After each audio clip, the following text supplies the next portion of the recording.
Do not take that down. The words came so suddenly that Daniel Hayes glanced from the rain-soaked highway to the woman sitting beside him, wondering if he had heard her correctly.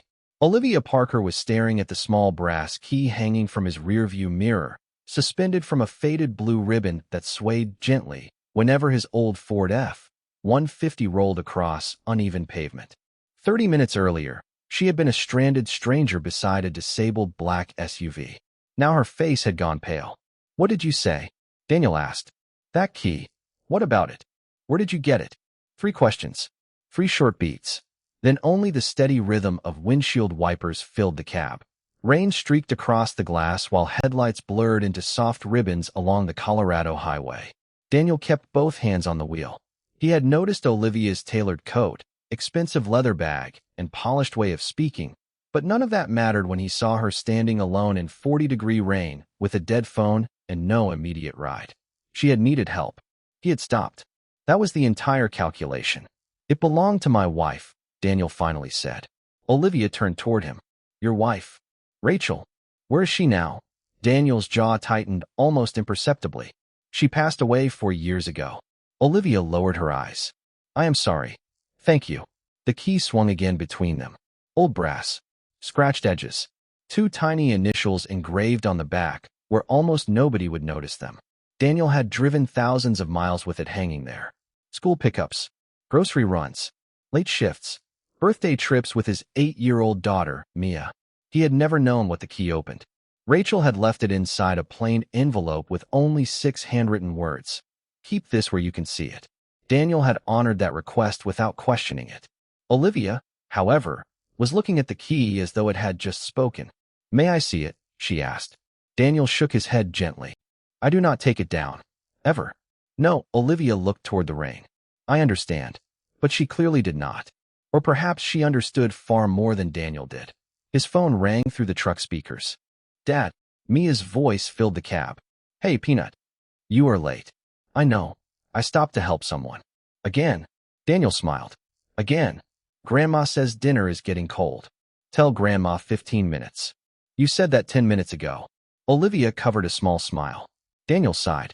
"You are becoming suspiciously good at math. Drive safe, Dad. Always." The call ended, leaving warmth behind in the old truck. Olivia studied Daniel differently now. "You were on your way to your daughter?" "Yes." "And you still stopped for me?" Daniel shrugged. "You were standing in the rain." To him, that explained everything.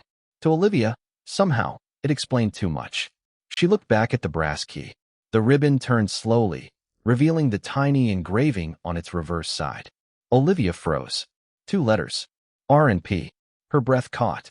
Daniel noticed. "You recognize them?" Olivia did not answer immediately. Outside, thunder rolled somewhere beyond the foothills. Inside, the woman Daniel believed was simply another stranded traveler stared at something his late wife had carried for years. "Daniel," she whispered, although he had never told her his first name. His eyes shifted toward her. Olivia realized her mistake 1 second too late. Daniel's voice became very quiet. "How do you know my name?" Daniel kept his eyes on the wet highway, but the easy warmth in his expression disappeared. "I asked you a question." Olivia looked at him, then toward the dashboard. "Your daughter said Dad." "I assumed Daniel from something I saw when I got in." "Something where?" She hesitated. "Your work receipt near the cup holder." Daniel glanced down. A folded invoice from Hayes Home Repair rested beside an empty coffee cup. His name was printed across the top. The explanation worked, but the hesitation did not. "All right," he said quietly. Olivia turned toward the passenger window, watching rain race sideways across the glass. She had almost made a mistake she could not explain. What Daniel did not know was that 1 hour earlier, he had been worrying about nothing more mysterious than an overdue electric bill and whether he could reach Mia before dinner. His afternoon had begun beneath a kitchen sink in a modest ranch house west of Denver, replacing a leaking drain pipe for an elderly customer who apologized 3 times because she could only afford the basic repair. "This will hold," she asked. "It will hold. I can pay the rest next Friday." "You already paid enough." "Daniel." "Mrs. Collins, keep it for groceries." She frowned. "You cannot run a business like that." Daniel smiled. "Probably explains the truck." Outside, his 12-year-old Ford F-150 waited beneath gray clouds, faded blue paint carrying the scratches of a working life. The heater needed patience. The passenger window rattled above 55 miles per hour. The odometer had passed 180,000 miles months ago. Still, Daniel kept the cab clean because Mia left crayons, hair ties, and tiny notes everywhere, and because Rachel had once said an old thing could still be treated with respect. The brass key had hung from the mirror since the week after Rachel died.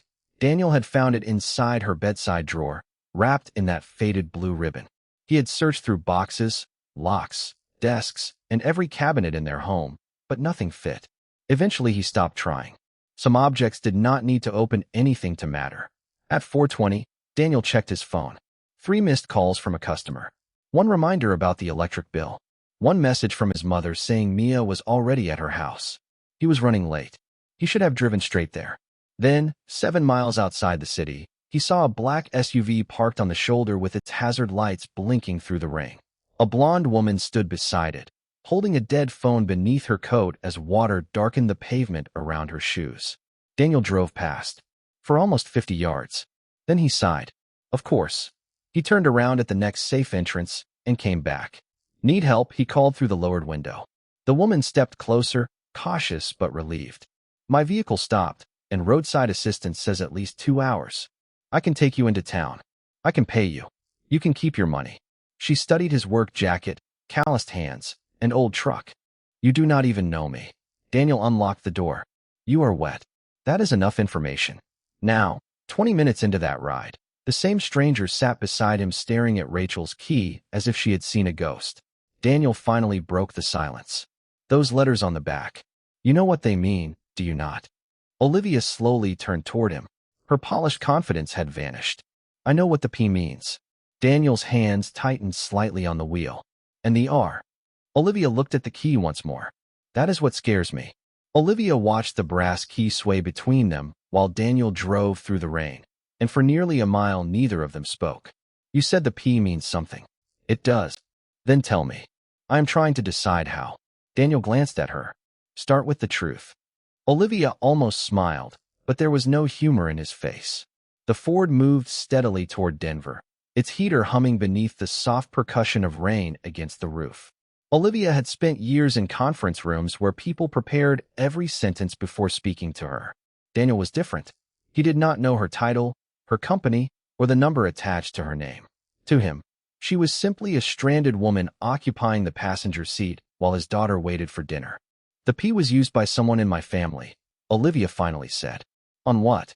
Private property, storage records, personal items. Your family puts initials on keys? My father did. Daniel looked at the road again. And the R. Olivia hesitated. I have seen it paired with the P once before. Where? Years ago. That is not an answer. It is the only one I can give you right now. Daniel exhaled, but did not press harder. His phone rang through the speakers again. Mia? Hey, Peanut. Grandma says the roads are getting worse. I am almost there. Is the lady still with you? Daniel glanced at Olivia. She is. Tell her grandma made too much pot roast. Olivia laughed softly before she could stop herself. I heard that. Mia went quiet for a second. Does she like pot roast? I do, Olivia said. Then she can come. Daniel shook his head, smiling despite himself. You cannot invite strangers to Grandma's dinner. You did put one in your truck. Olivia laughed again, and something inside her loosened. For 20 minutes, nobody needed anything from her. Nobody called her Miss Parker. Nobody asked about quarterly earnings, acquisition targets, or the 800 employees whose decisions eventually reached her desk. She was simply Olivia, riding in an old Ford with a father who kept crayons in the glove compartment and a child who invited strangers to dinner. Then Daniel reached up at a stoplight and steadied the swinging key with 2 fingers. Olivia's smile vanished. Beneath the ribbon was a tiny notch along the brass stem, shaped like half of a star. She had seen that notch before, not in a corporate archive, in her childhood home. Daniel, please turn it over. He did. The initials appeared again, R and P. Below them, almost erased by age, was a number neither had noticed before. 17. Olivia stopped breathing for a moment. Her father had owned a row of private storage boxes years ago. Each key carried a number. She remembered because as a child she had once asked what was inside them. Her father had answered, Some doors should only open when the right person arrives. What is it? Daniel asked. Olivia looked at him. 17 was one of my father's boxes. Daniel's expression changed. You are saying this key belonged to him. I am saying it may have. Then how did Rachel get it? Olivia had no answer. The light turned green. Daniel drove on, slower now. A few minutes later, they reached a downtown hotel where Olivia had asked to be dropped off. She opened the door, then stopped. What was your wife's full name? Daniel looked at her carefully. Rachel Hayes. Olivia went completely still. Daniel noticed immediately. You know that name. Olivia stepped back into the truck and closed the door against the rain. I have seen it before. Where? Her eyes returned to the key. In my father's private records. Daniel stared at her. The woman beside him was no longer merely curious. She was frightened by what she remembered. Before leaving, Olivia reached into her bag and pulled out a plain white business card, but she turned it face down before handing it to him. If anyone asks you about that key, do not give it to them. Daniel frowned. Why would anyone ask? I hope nobody does. She stepped into the rain and disappeared beneath the hotel awning. Daniel waited until she was inside before turning the card over. Parker Global Logistics.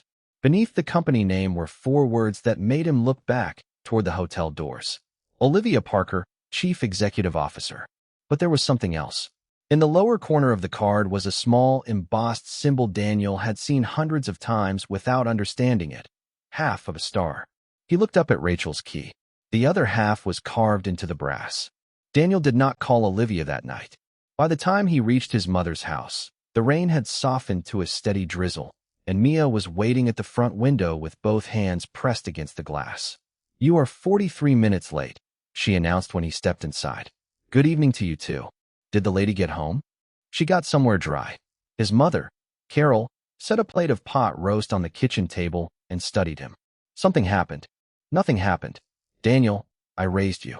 He sat beside Mia and pulled Olivia's business card from his pocket. Carol read it once, then looked at him again. You gave the chief executive officer of Parker Global Logistics a ride. Apparently. Mia's eyes widened. Is she famous? Not to me.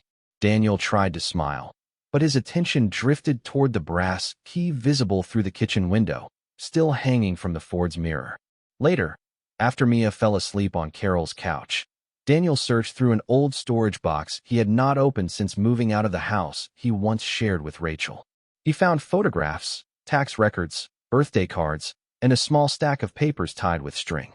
Rachel had been organized about almost everything, yet Daniel discovered a gap in her history he had never questioned. For 18 months before they met, there was almost nothing. No employment records among the papers. No photographs from work. Only one faded picture of Rachel standing beside an older man outside a warehouse. The man was smiling. Rachel was holding a folder against her chest. Behind them, painted on the warehouse wall, was half of a star. Daniel stared at it. The next morning, across Denver, Olivia entered the private archive on the 36th floor of Parker Global Logistics. The room had belonged to her father, Richard Parker, and almost nothing had changed since his death 3 years earlier. Darkwood shelves, steel filing cabinets, a framed photograph of the company's first delivery truck. Olivia unlocked a drawer marked Private Projects and searched until she found a thin folder labeled 17. Empty. That cannot be right, she whispered. She checked the index. Box 17 had once contained records from a project called North Star, dated 9 years earlier. Beside the entry were 2 initials, R and P. Olivia pulled another file. Then another. Rachel's name appeared on the 3rd. Rachel Hayes, independent operations consultant. Olivia sat down slowly.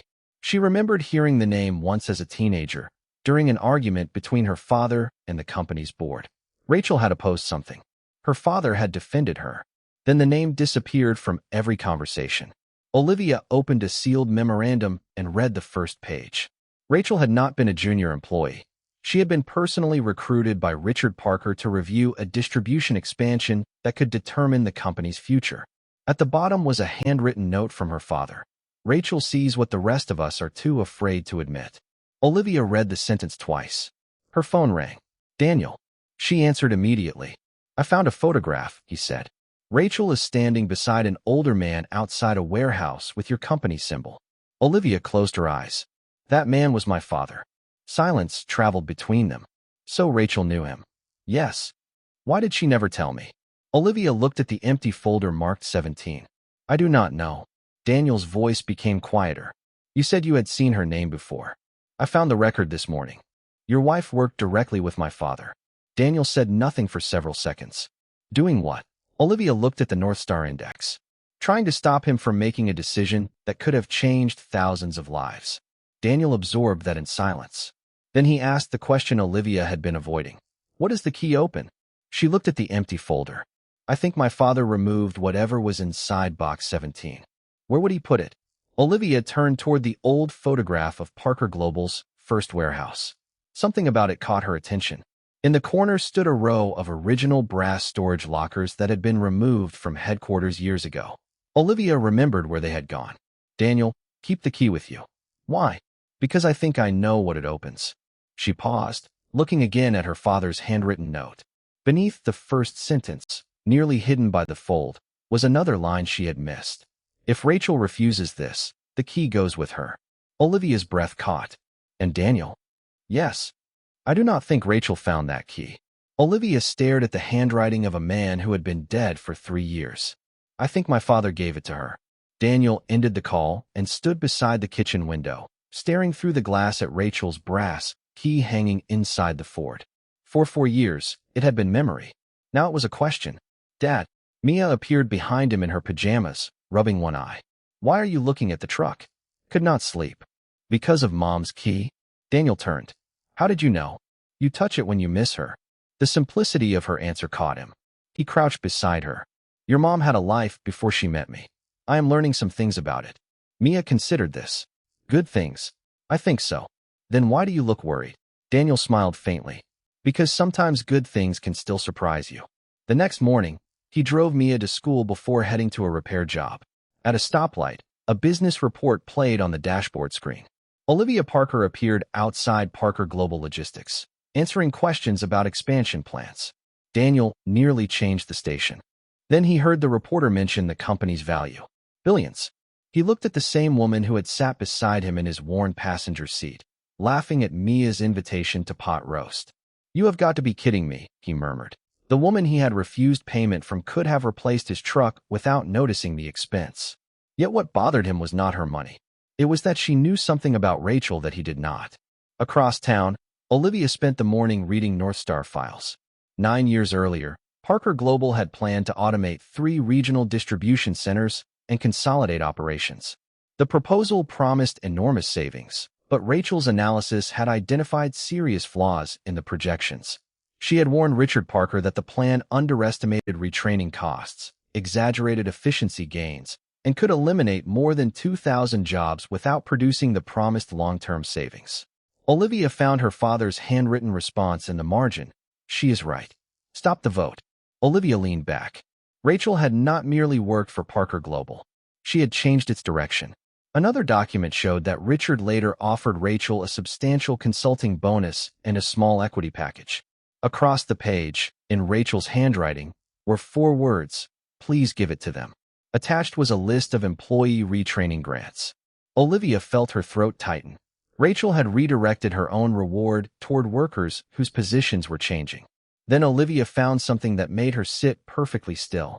A photograph showed Richard Parker and Rachel outside the old North Star warehouse. Richard held the brass key. On the back he had written, Box 17. For the person who chose people when profit was easier. Olivia immediately called Daniel. I found out what Rachel did. Tell me. Olivia explained the expansion, the flawed projections, and the jobs Rachel had helped protect. Daniel listened without interrupting. When Olivia finished, he said quietly, that sounds like her. No disbelief. No prideful speech. Just recognition. There is more, Olivia said. My father offered her money and equity. Did she take it? No. She redirected the money into employee retraining. Daniel closed his eyes. That definitely sounds like her. Olivia smiled despite herself. Daniel, the old North Star warehouse still exists. Parker Global uses part of it for archived equipment. The original storage lockers are still there. His gaze moved toward the key hanging above his dashboard. Box 17. Yes. When? Tonight, if you are willing. Daniel hesitated. Mia comes first. Of course. After dinner. 7:30. I will meet you there. That evening, Daniel arrived in his old Ford expecting Olivia to appear in a chauffeured car. Instead, she pulled into the lot driving the same repaired black SUV from the highway. No assistant. No security detail. She stepped out holding an archive folder. I thought billion-dollar chief executive officers traveled with an entourage, Daniel said. Only when people know where we are going. That sounds reassuring. It sounded better in my head. For the first time, they both laughed. Inside the warehouse, rows of old brass lockers stood beneath warm overhead lights. Daniel found number 17. He removed Rachel's key from the faded ribbon for the first time in 4 years. His hand paused at the lock. Olivia noticed. You do not have to open it. Daniel looked at the key, then at her. Rachel wanted somebody to. He inserted it. The lock turned easily. Inside was no cash, jewelry, or stock certificate. There was only a thin envelope, an old photograph, a rolled set of plans, and a small cassette tape. Daniel stared at the ordinary objects. Olivia slowly picked up the envelope. On the front, in Richard Parker's handwriting, were 5 words that changed everything they thought they knew. For Rachel and the man she chooses. Daniel did not reach for the envelope immediately. For several seconds, he simply stared at Richard Parker's handwriting while the old warehouse hummed quietly around them. The man she chooses, Olivia repeated. Daniel looked at her. Rachel never mentioned your father. Maybe this explains why. Or gives me 10 more questions. Olivia nodded. Then we answer them one at a time. Daniel finally opened the envelope. Inside was a letter dated 9 years earlier, before he had met Rachel. Richard thanked her for stopping the North Star expansion and for refusing the compensation offered to her. But the final paragraph was different. If you ever build a life with someone, Richard had written, bring him here only if he understands why you made that choice.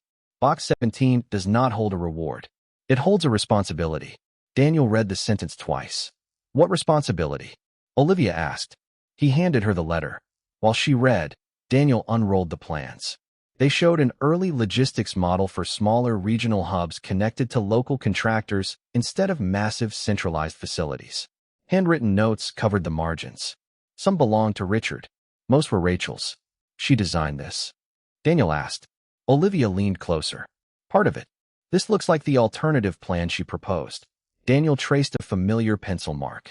Rachel used to make the same small circle around household measurements when they renovated Mia's bedroom. The ordinary memory struck harder than any corporate revelation.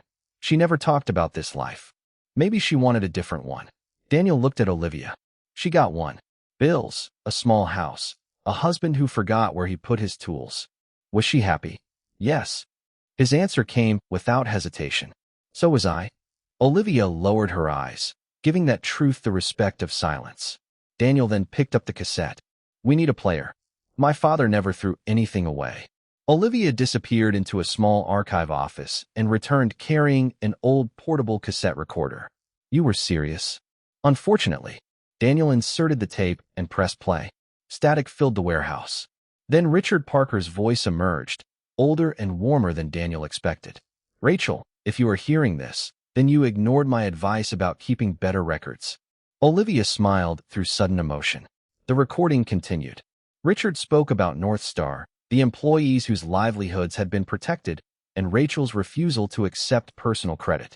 Then his tone changed. You told me that someday you wanted a family more than you wanted a corner office. I thought that was a waste of talent. I was wrong. Talent serves people.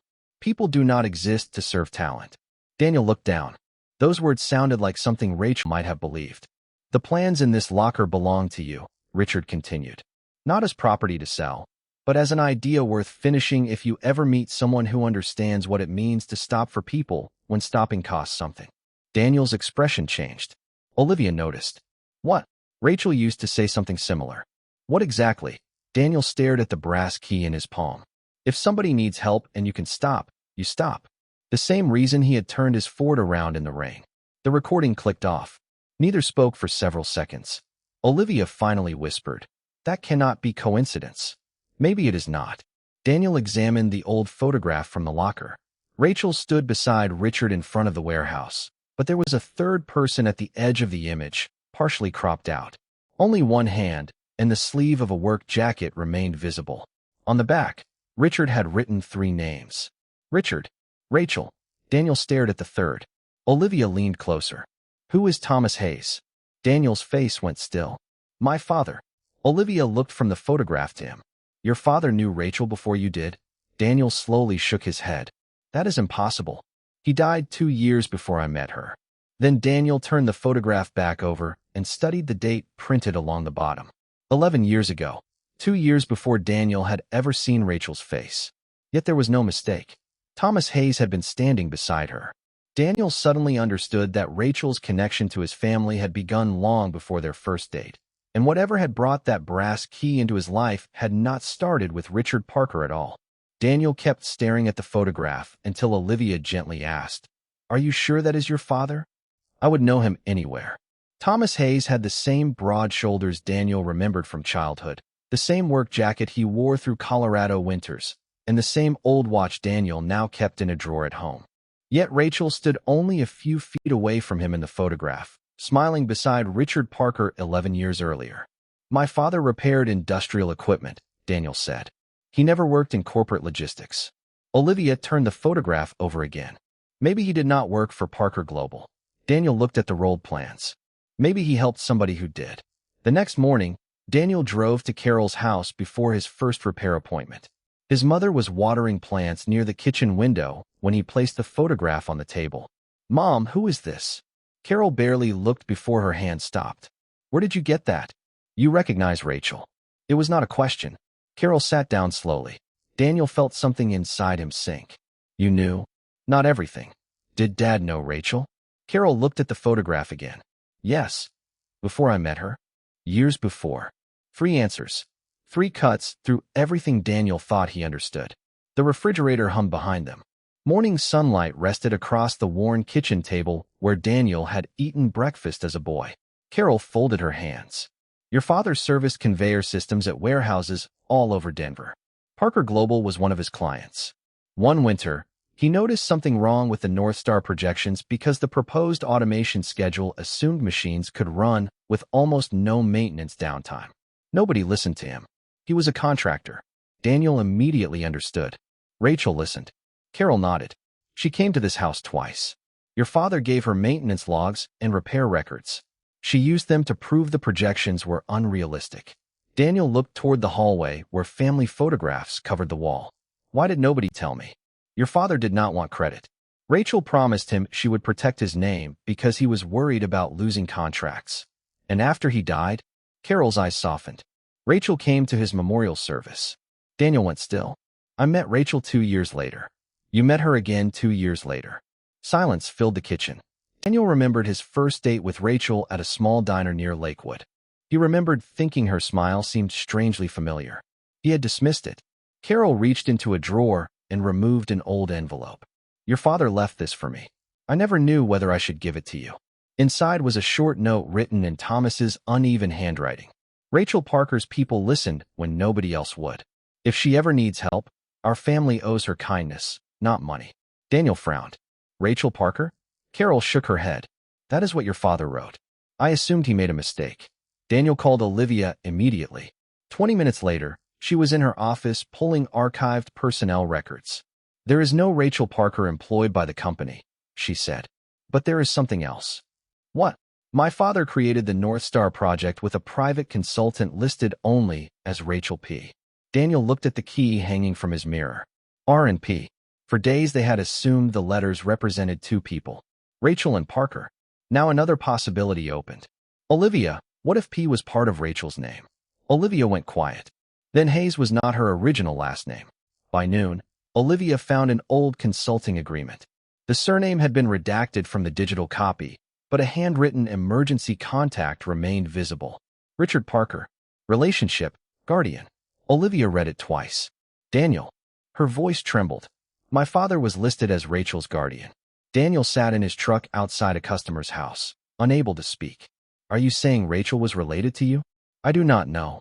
That evening, Olivia returned to her father's archive and found a sealed family file behind the North Star records. Inside was a birth certificate. Rachel's first name.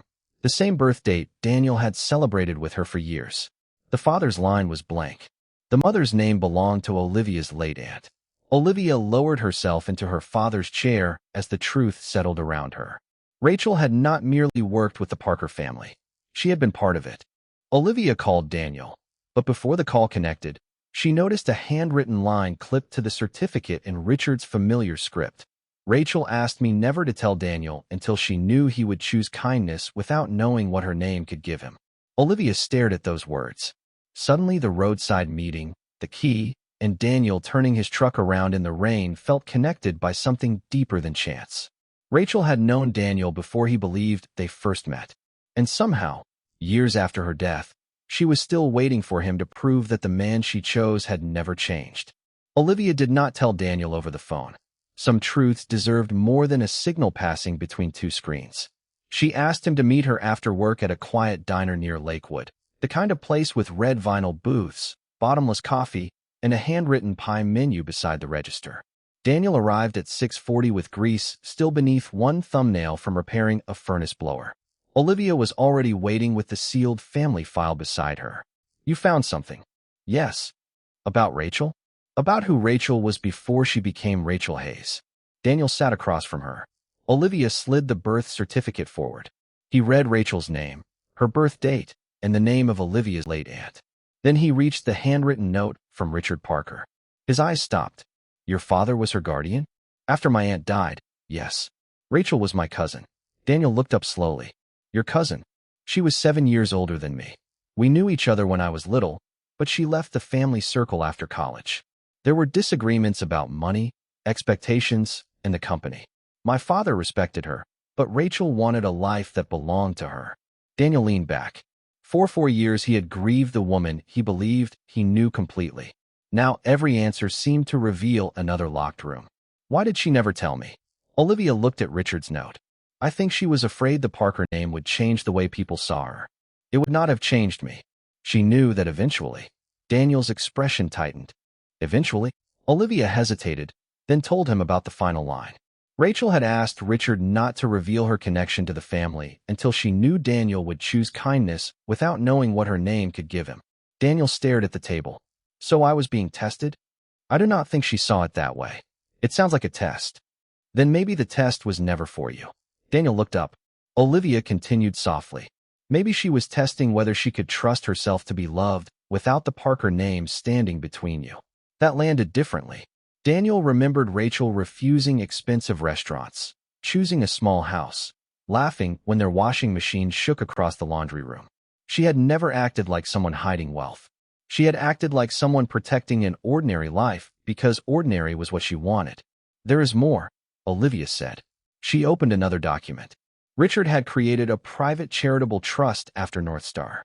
Its purpose was to fund technical training for warehouse employees and independent contractors whose knowledge was often ignored by corporate leadership. Rachel had helped design it. Thomas Hayes had been listed as its first advisory contractor. "My father was part of this too," Daniel whispered. "Yes." "Did he get paid?" "For his consulting work. Nothing extraordinary." Daniel smiled faintly. "That sounds like Dad." Olivia turned another page. Rachel refused ownership. She insisted the trust belonged to the workers it served. Daniel closed his eyes briefly. "That sounds like Rachel." There it was again. Not money. Not inheritance. Character. Two families connected because ordinary people had chosen dignity when profit would have been easier.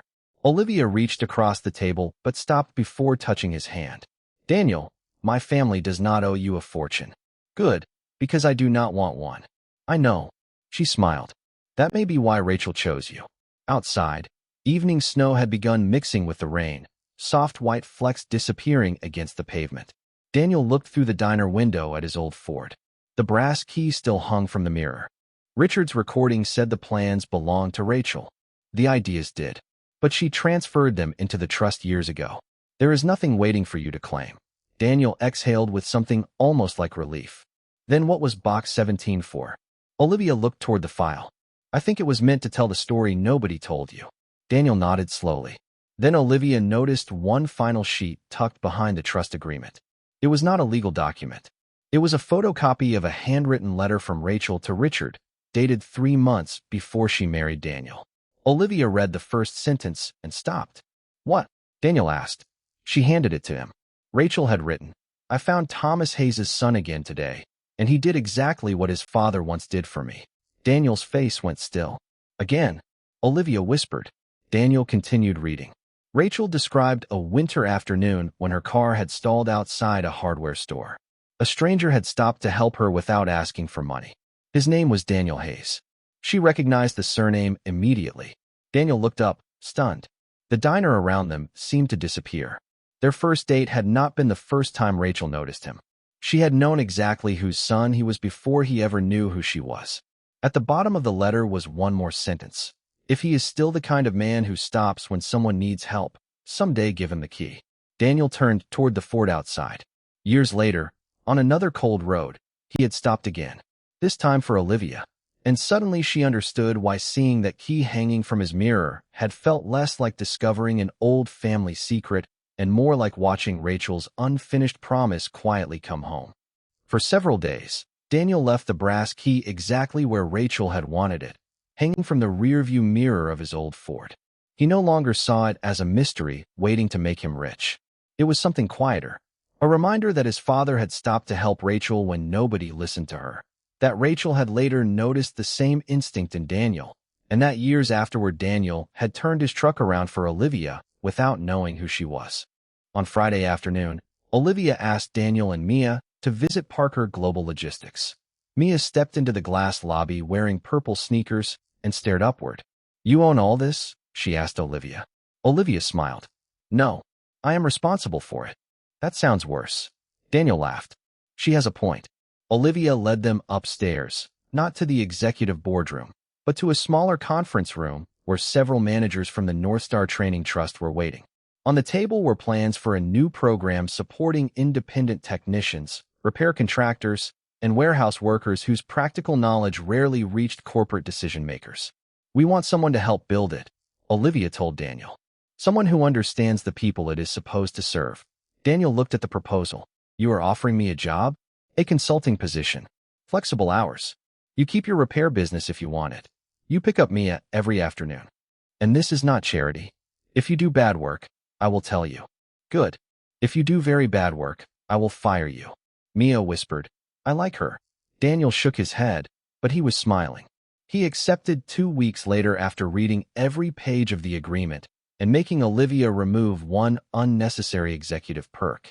Their relationship changed slowly after that. Coffee became conversations. Conversations became dinners where Mia did most of the talking. Olivia never tried to replace Rachel, and Daniel never asked her to become someone smaller than the chief executive officer she had worked hard to be. Respect came first. Everything else was allowed to arrive in its own time. 3 months later, the first North Star Skills program opened in Denver. A photograph of Richard Parker, Rachel, and Thomas Hayes hung near the entrance, not beneath a plaque celebrating wealth, but beside a simple sentence. "Listen to the people closest to the work." Daniel stood quietly before it with Mia. "That is Grandpa?" she asked. "Yes." "And Mom?" "Yes." Mia studied the photograph. "They knew each other before you knew Mom." "Apparently everyone knew everything before I did." Olivia laughed softly behind him. That evening, Daniel drove Olivia home through a light Colorado snowfall. At a red light, she looked at the brass key swinging above the dashboard. "Do you remember what you told me when I first asked to see it?" "I said I never take it down." "You did at the warehouse." "Rachel would forgive me." Olivia smiled. Then she noticed something beneath the faded blue ribbon. Daniel stopped for a second. He pulled safely into a grocery store parking lot. Olivia leaned closer to the key without touching it. "The ribbon is folded over something." Daniel frowned. He had seen that ribbon every day for 4 years. He carefully untied it. Hidden beneath the knot was a narrow strip of fabric with tiny handwriting stitched into the underside. Daniel stared. Rachel had sewn 7 words there, not the key. The choice to stop. Daniel read them again, and Olivia covered her mouth with one hand. Suddenly, the meaning became clear. Richard had not created a test for Daniel. Rachel had not left behind a puzzle designed to measure his worth. She had already known his worth. The key was only a reminder of the choice that connected Thomas to Rachel, Rachel to Daniel, and Daniel to Olivia. She knew. Olivia whispered. Daniel nodded. She always did. He began tying the ribbon back, when something small slipped from inside its doubled fabric and landed softly in his palm. It was a tiny piece of paper, yellowed with age. On it was an address and a date from 9 years earlier. Daniel recognized the address immediately. It was the diner where he had always believed he first met Rachel. But the date was 6 months earlier than their first conversation. Beneath it, Rachel had written one final line. I saw him help a waitress carry her stalled car battery through the snow today. He never saw me watching. Daniel became completely still. The hardware store encounter described in her later letter had not been the first time Rachel noticed him after all. She had watched his character quietly, long before he knew her name, long before love, marriage, loss, or a brass key hanging from an old fort. Olivia looked at him as the snow settled beyond the windshield. Daniel smiled through the ache of understanding. Rachel had never chosen him because he passed a test. She had chosen him because when nobody important was watching, he was already the man she hoped he would always remain.